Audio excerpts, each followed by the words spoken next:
Ela pegou o microfone no meio do meu casamento, olhou direto para mim na frente de 200 pessoas e disse: meu filho merecia alguém à altura da nossa família.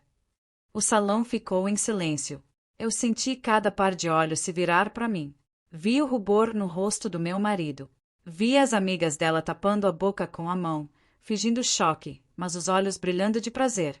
E eu sorri. Não porque eu estava bem, não porque não doía. Eu sorri porque naquele exato momento, eu sabia de algo que ela não sabia. Algo que mudaria tudo. Algo que, em menos de 72 horas, viraria o mundo dela de cabeça para baixo. Mas para você entender o que aconteceu naquele salão, precisa entender de onde eu vim. Meu nome é Larissa. E durante a maior parte da minha vida, eu fui a garota que ninguém via. Não a garota mais bonita da sala. Não a mais popular. Não a filha que os pais exibiam em jantares de família. Eu era a filha do meio. A que tirava notas boas, mas nunca ouvia um elogio. A que arrumava a mesa, lavava a louça, ficava quieta enquanto minha irmã mais nova dançava no centro das atenções e meu irmão mais velho era o orgulho do meu pai. Cresci aprendendo que silêncio era segurança, que fazer bem feito sem reconhecimento era o preço de existir em paz. Mas havia uma coisa que me distinguia de todos ao meu redor e que eu guardava como um segredo precioso. Eu entendia números. Não só entendia, eu amava. Enquanto meus colegas fugiam de matemática financeira, eu ficava horas lendo demonstrativos contábeis por prazer. Enquanto minha irmã colecionava seguidores no Instagram, eu colecionava conhecimento sobre mercado, sobre investimentos, sobre como o dinheiro se move no mundo. Ninguém sabia disso, nem minha família, nem meus amigos, e definitivamente não Dona Sônia, a mãe do homem com quem eu me casaria. Conheci Rafael aos 26 anos, numa conferência de negócios onde eu trabalhava como assistente administrativa de uma pequena consultoria. Ele era alto, simpático, de família conhecida na cidade. O tipo de homem que entra numa sala e todo mundo nota. Ele me notou também. Disse que havia algo diferente em mim. Que eu tinha uma calma que ele nunca tinha visto em ninguém. Namoramos por 2 anos. E em quase todo esse tempo, a presença de Dona Sônia foi como uma sombra fria sobre tudo que construímos. Ela nunca gritou comigo. Nunca foi explicitamente rude, na frente de Rafael. Ela era pior do que isso. Era sofisticada na crueldade. Na primeira vez que Rafael me levou para jantar na casa dela, ela olhou para o meu vestido, um vestido bonito, que eu havia escolhido com cuidado, e disse, sorrindo, que charmoso. Tem? Simples. Uma palavra, dita com um sorriso, e o veneno estava plantado. Nas Páscoas e Natais, ela me esquecia nas conversas. Falava sobre o futuro dos filhos, sobre viagens da família, sobre planos, e eu era o móvel invisível na sala. Presente, mas não incluída. Certa vez, na frente de parentes, ela perguntou a Rafael, você tem certeza que é isso que quer para a sua vida? Apontando para mim com os olhos, sem nem me olhar de frente. Rafael defendeu. Sempre defendeu. Mas defesa não apaga o que foi dito. E eu aprendi, com o tempo, que Dona Sônia tinha uma teoria sobre mim. Eu era uma garota comum, de família sem expressão, que havia conquistado o filho dela por algum motivo que ela não conseguia identificar, e isso a incomodava profundamente. O que ela não sabia era o motivo real. Meu avô materno, seu Antônio, era um homem discreto. Morava numa casa simples no interior. Usava roupas simples. Dirigia um carro velho por escolha própria. Nunca falou de dinheiro. Nunca exibia nada. Mas seu Antônio havia chegado no Brasil com nada. Construído uma empresa de logística nos anos 70, vendido participações estratégicas nas décadas seguintes, reinvestido com uma inteligência silenciosa que ninguém da família compreendia completamente. Minha mãe sabia que ele tinha dinheiro, mas não sabia quanto. Eu sabia mais do que minha mãe, porque seu Antônio me escolheu. Desde os meus 12 anos, quando ele percebeu que eu era a única neta que lia os jornais de economia que ele deixava na mesa, ele começou a me ensinar. Discernment, em conversas que pareciam simples, mas eram aulas profundas sobre valor, sobre paciência, sobre como a riqueza real nunca grita. Aos 18 anos, ele me mostrou os primeiros documentos. Aos 22, me levou ao advogado pela primeira vez. Aos 24, assinou os primeiros papéis que me tornavam cogestora de um dos fundos que ele administrava pessoalmente. E me pediu uma coisa: não conta pra ninguém, Larissa, nem pra sua mãe, nem pro namorado. O dinheiro de verdade não precisa de plateia. Eu guardei esse segredo com minha vida. Inclusive quando Dona Sônia me chamava de simples. Inclusive quando me esquecia nas conversas. Inclusive quando, 3 semanas antes do casamento, me chamou para um café particular e disse, com aquele sorriso afiado: Larissa, eu preciso que você entenda uma coisa. O Rafael foi criado num certo nível. E eu só quero saber se você está preparada para isso. Tomei o café. Sorri. Disse que estava. E não disse mais nada. O casamento foi lindo. 180 convidados. Jardim decorado com flores brancas. Rafael chorando quando me viu entrar. Aquele tipo de momento que você imagina a vida inteira. E então veio o jantar. E as falas dos convidados. E Dona Sônia pediu o microfone. Eu já a conhecia bem o suficiente para sentir o que vinha. Ela começou bem. Falou do Rafael com um amor genuíno que eu nunca duvidei. Falou da família, das tradições, das expectativas que tinham para ele. E então fez uma pausa. Olhou para mim. E disse: meu filho sempre foi cercado de pessoas extraordinárias. E quando nos apresentaram a Larissa, bem, nós nos perguntamos. Uma moça tão discreta, tão sem história. Mas o Rafael insistiu. E hoje eu só posso dizer: espero que ela esteja à altura do sobrenome que vai carregar a partir de hoje. Silêncio. Não um silêncio de aprovação. Um silêncio de desconforto coletivo. Vi Rafael engolir em seco ao meu lado. Vi minha mãe, na mesa ao fundo, com os olhos marejados de humilhação. E eu sorri. Peguei a mão de Rafael. Apertei com calma. E não disse nada, porque eu sabia o que viria em 72 horas. O que eu não sabia era que não seria 72 horas. Seria menos de 24.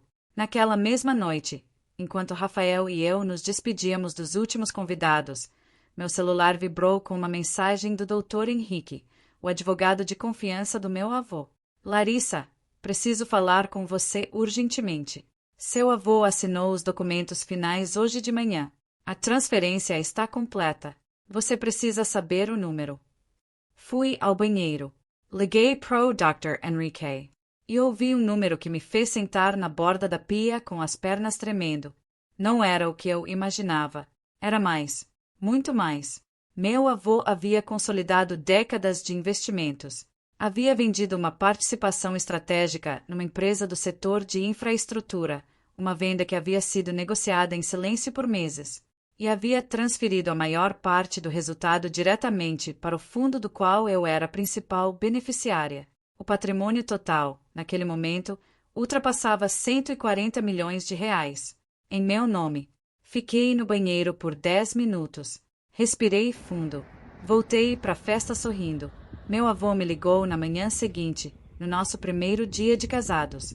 Sua voz estava fraca. Ele já tinha 81 anos e a saúde não andava bem, mas o espírito era o mesmo de sempre. Você casou, minha filha. Casei, vovô. E a família dele é boa gente. Fiz uma pausa. A família dele é interessante. Ele riu. Uma risada baixa, rouca. Eu sei o que aconteceu no casamento, Larissa. Sua prima me contou. Silêncio. Não faz nada ainda, ele disse. Deixa o tempo trabalhar. O dinheiro não precisa gritar. Mas quando chegar a hora certa, você vai saber o que fazer. Desliguei o telefone e fiquei olhando pro teto do quarto de hotel. A hora certa. Ela veio mais rápido do que eu esperava.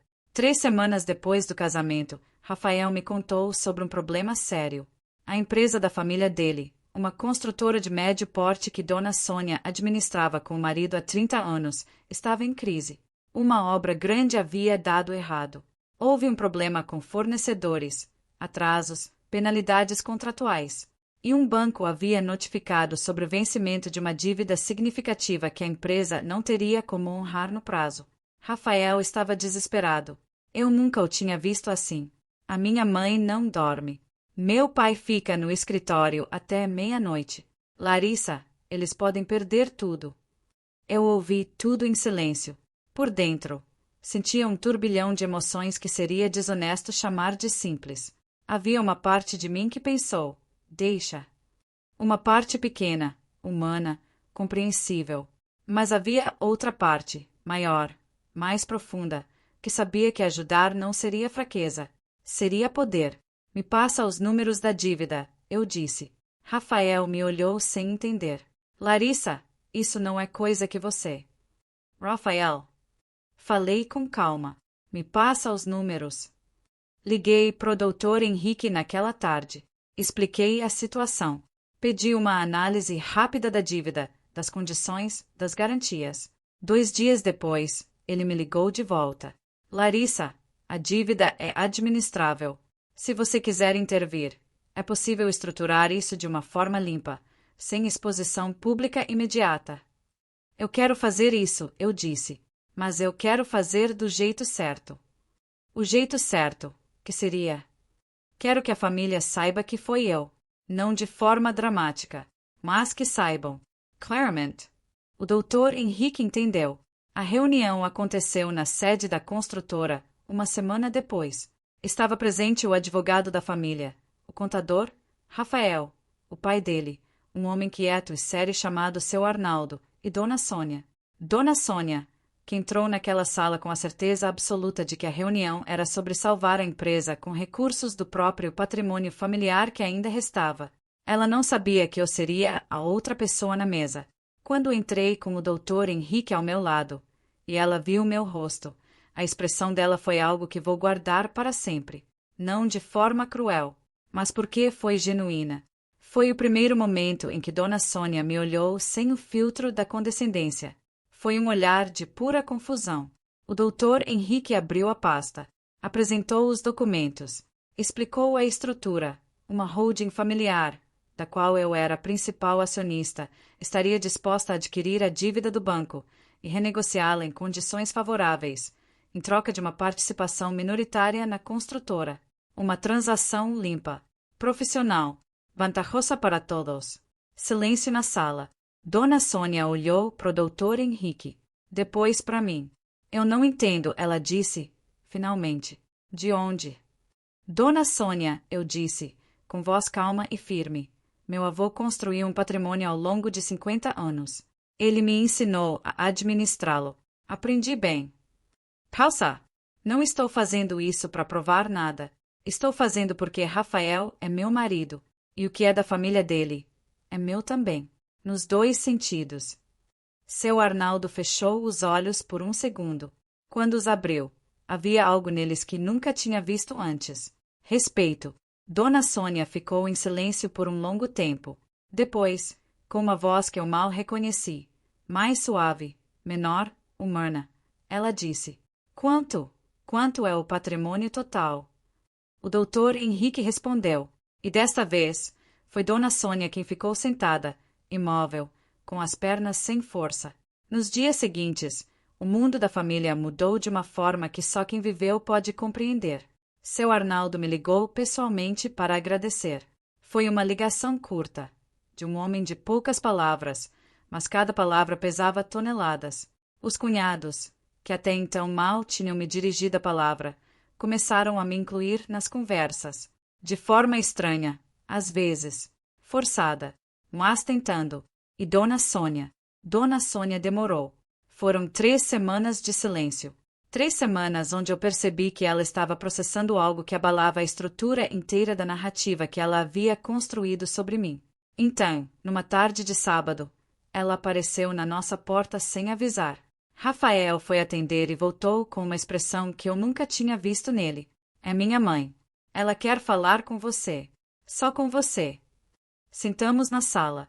Ela trouxe um bolo, o mesmo tipo de bolo que eu sempre via na casa dela em datas especiais, que nunca havia sido feito para mim.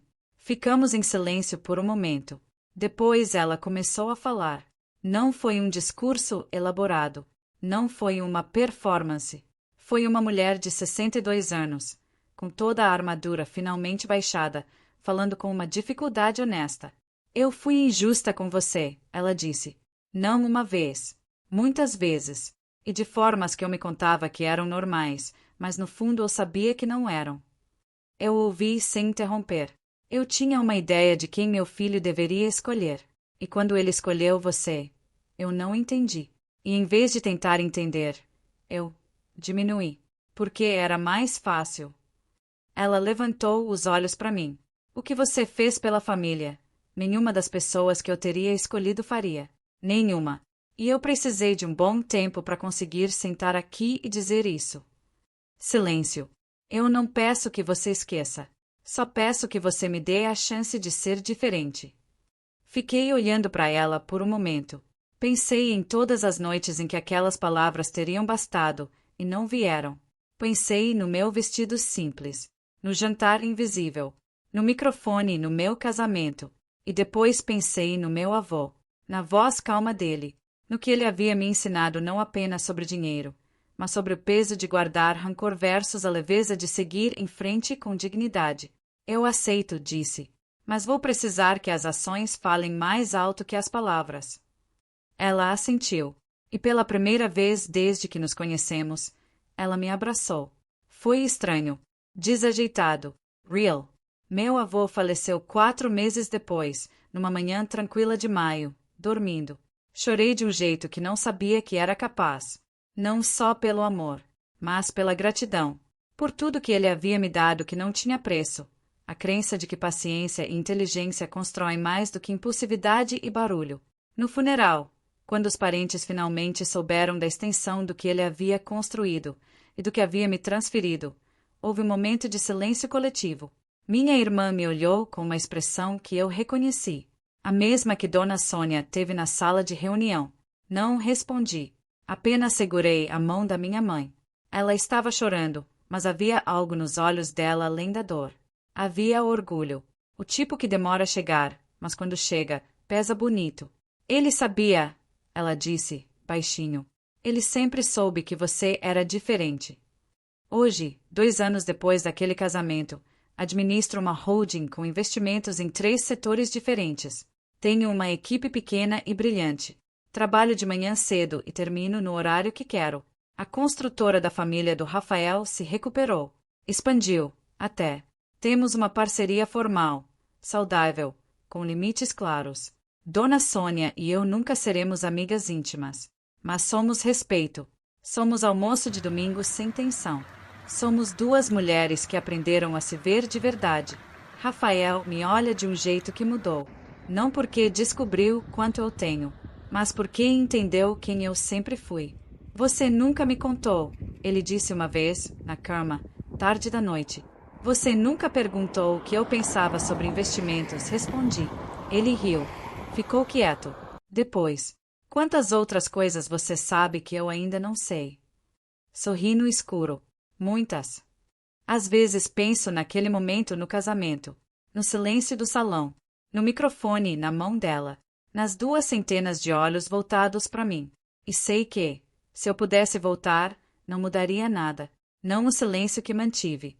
Não a paciência que cultivei. Não o segredo que guardei. Porque aprendi, com um homem velho que dirigia um carro simples e mudou minha vida, que o poder de verdade não precisa anunciar sua chegada. Ele só precisa estar lá quando o momento certo aparecer. E quando aparece, não precisa gritar. Basta existir. Eles me subestimaram em silêncio. Eu cresci em silêncio. E quando o mundo finalmente olhou, não havia mais nada a dizer.